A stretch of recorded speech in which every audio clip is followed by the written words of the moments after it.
लड़कियां हाँ हम काले बिना हम पड़ जाते मालिक रामू मालिक पर लगी खुश रहा कितना गोड़ा। मालिक हुआ सिंह तक गोद डारे अब बतावा एको पैसा नहीं गोड़ा। अब कौन हिसाब तो काम मजदूरी दी। मालिक सुबह पानियों ना पूछे नहीं है सिंह तक गोद डारे। आप कहा था कि एको पैसा नहीं गोड़े काम ना करे के पहले तो काम पानी लाई पिया यहाँ।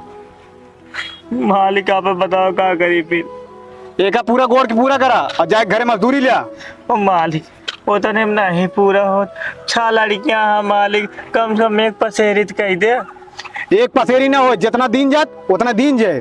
अगर एक पसेरी चाहिए तो का एक दिन में जो है एक बेस्सा गोड़ा था तो का एक दिन में 2 बेस्सा गोड़े पड़े।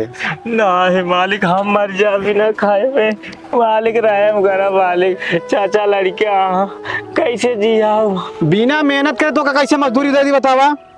मालिक जितना मजदूरी करत है उतना जो ना दे बहुत है लेकिन इतना बड़ा जुल्म जिन करा मालिक ना दे पाऊ रामू तो का खेत 2 गुना गोड़े पड़े तब हम तो बढ़ा सके मजदूरी ना ही हमारे बस में ना है हम देना सके।